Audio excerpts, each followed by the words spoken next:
Ota Benga begged Werner to take him back to America. Werner definitely did not want to do this. But Ota Benga threatened to jump in the river and be eaten by crocodiles if Werner didn't take him back to America, which he thought was St. Louis. And Werner had to explain to him, no, there's a bigger city called New York, and that's where we're going. Werner and Ota Benga left for America within weeks. This time, they made the 3,000-mile journey via Liverpool. Transporting crates of live animals, parrots, monkeys and snakes, Werner had his hands full. But Ota Benga found no trouble passing the time.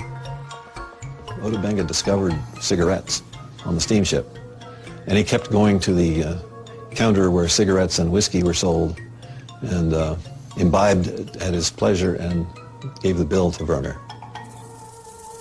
But Werner's hoard of African artifacts failed to sell in New York, and he had to head to the south to ask his relatives for money. But Ota Benga seemed to be settling into life in the city. He was amazed at the height of the buildings. He was amazed at all the things that we're amazed about New York.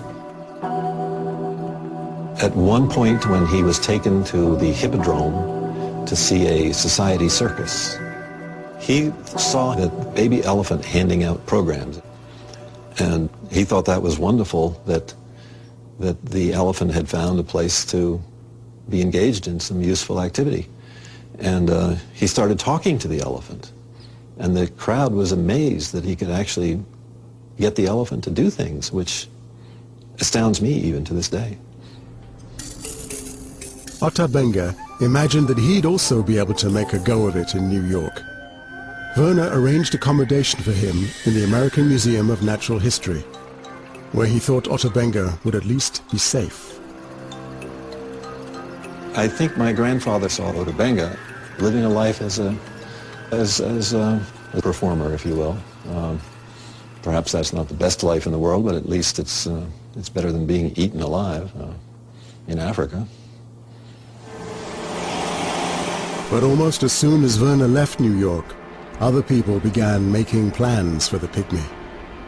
While living at the museum, Ota Benga came to the attention of William T. Hornaday, a conservationist who'd saved the American bison and was now the director of the Bronx Zoo.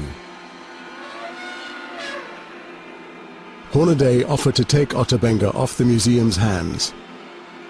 He thought he was going to look after the zoo's elephants, but instead he was going to be put back on public display. The exhibition was that of a human being in a monkey cage. New York Times, September 9th, 1906. A human being in a monkey cage. A human being happened to be a bushman. One of a race that scientists do not rate high in the human scale. But to the average non-scientific person in the crowd of sightseers, there was something about the display that was unpleasant. It is probably a good thing that Benga doesn't think very deeply. If he did, it isn't likely that he was very proud of himself. When he woke in the morning and found himself under the same roof with the orangutans and the monkeys. For that is where he really is. On September the 8th, 1906, Hornaday put Ota Benga on display in the monkey house with a chimpanzee for a playmate. The sign read, "The Missing Link." The entire episode had been swept under the carpet, but Anne Hornaday recently discovered the story. It was her great-uncle William T. Hornaday who had arranged the exhibition. When I first heard about it, I was appalled. And I asked my father about it, and he did remember hearing about this episode, and remembered his mother being very upset about it. It was a public sensation. On a single day, 40,000 people turned up to see Ota Benga and the chimp. Bushman shares cage with Bronx Park apes. Some laugh over his antics, many are not pleased. So, you know, it's not as if this went unremarked, and it didn't go uncriticized. And I think that's important to remember, too. The exhibition lasted only 2 weeks. African-American church ministers insisted that Ota Benga be released.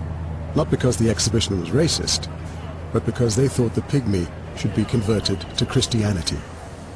Otabenga was now on offer to anyone who'd take him. An asylum in Brooklyn had called, an African-American group, charitable group, had called asking to bring him out there. Colored orphan home gets the pygmy. Otabenga has left the New York Zoological Park in the Bronx and has been installed in the Howard Colored Orphan Asylum, Bean Street and Troy Avenue, Brooklyn. There it is hoped that by association with the colored children and their instructors, the pygmy may be civilized, so that when he goes back home, he will be able to teach his people.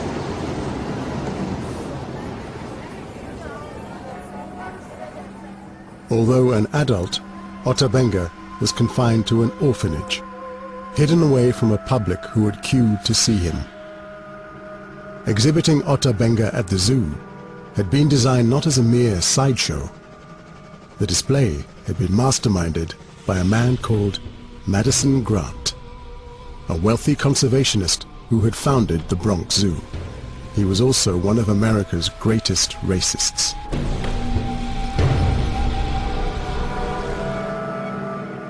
He had decided to put Otabenga on display to educate the masses about scientific racism. When Madison Grant died in 1937, it is said that his family burned all of his papers. His remaining legacy is a book. A rigid system of selection through the elimination of those who are weak or unfit, in other words, social failures, would solve the whole question in 100 years. Race feeling may be called prejudice by those whose careers are cramped by it, but it is a natural antipathy which serves to maintain the purity of type. If the melting pot is allowed to boil without control and deliberately blind ourselves to all distinctions of race, creed, or color, the type of Native American of colonial descent will become as extinct as the Athenian in the age of Pericles and the Viking in the days of Rollo. So what is this book that you're reading? This book is The Passing of the Great Race by Madison Grant, a classic of American racist literature. The Passing of the Great Race was a bestseller when it was first published in 1916. It promoted the idea that the survival of the white master race, the Nordics as Grant called them, was threatened by the lower races, so they had to be kept apart.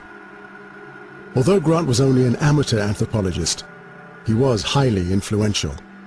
He was a player. He was an insider. He hobnobbed with the big scientists, and the big scientists agreed with him. This is someone who was a Yale graduate and Columbia Law School, and with the luxury of not having to work for a living because he was independently wealthy, he devoted himself full-time to early conservation, for which his work is generally admired, and early anthropology, for which, of course, is not admired. Grant, a eugenicist, argued that evolution should not be left to chance.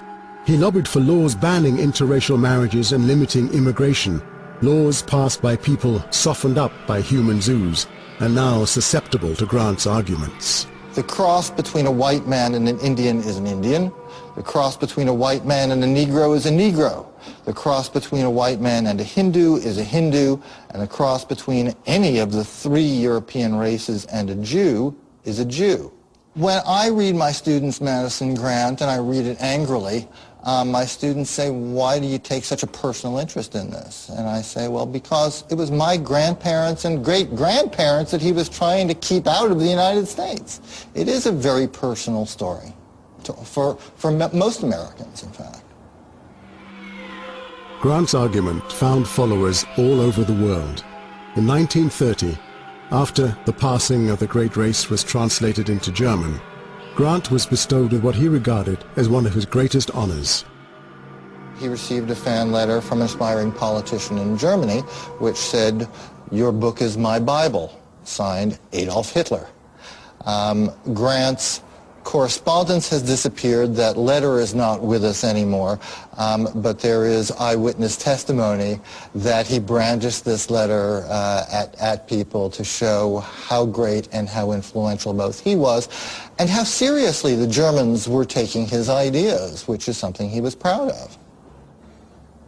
He was a real by the way. Put that on your television.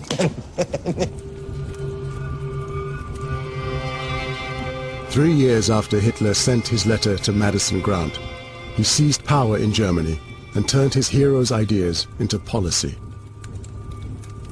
Once the Nazis adopted it and embraced it wholeheartedly, that caused a lot of Americans, although not all Americans, to rethink it.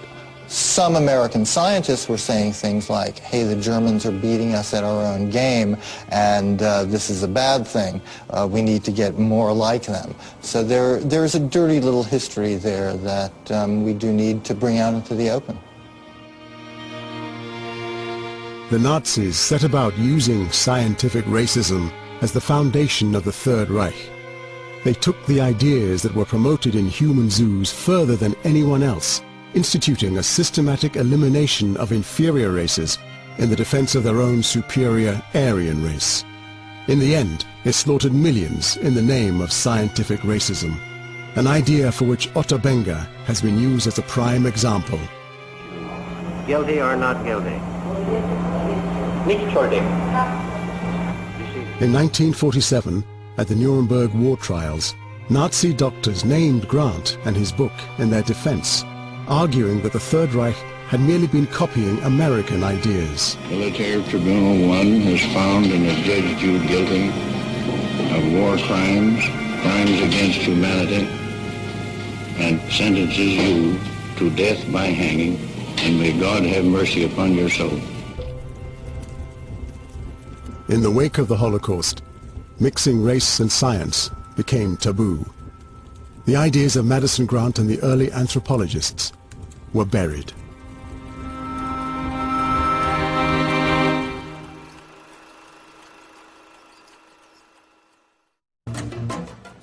Since the Nazi atrocities of World War II, talking about racial difference has become taboo. How does it make you feel talking about this stuff?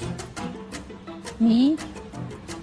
It's not something that particularly means much to me. We have been accustomed to race is evil and sex is dirty. Is there such a thing as race? I don't hate any races. I don't fear many races. And I think there's a difference between recognizing racial differences and fearing or hating them. I have to think a lot to kind of say what I think about it. Racism would exist whether or not races are real. There are large individual differences within a race, but I don't think I could play basketball as well as a well-trained African American, and I wonder if a well-trained African American could do plasma physics as well as I do. Isn't that racist? Yes, it's racist. I never said I wasn't a racist. There have been no human zoos since the 1940s. Today's anthropologists still study differences between humans, but reach very different conclusions. Of course, there are differences across continents. Right? If you go to Asia, it's clearly different from Africa, it's clearly different from Europe, and people vary in skin color, in hair type, in body size, in fatness, in all sorts of things. And this is related to the particular adaptations to the environment. So you see that probably it's good to have dark skin if you are in a tropical country. But this is not fixed.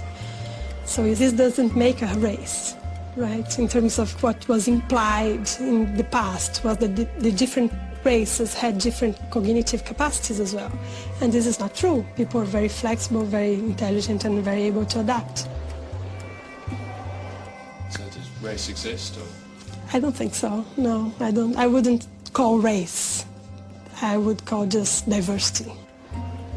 We are not really allowed to talk about these differences. nowadays, I think. But talking about them is actually good to understand better what are humans as a species, how we are similar and how we are different as well. And this doesn't mean worse or better.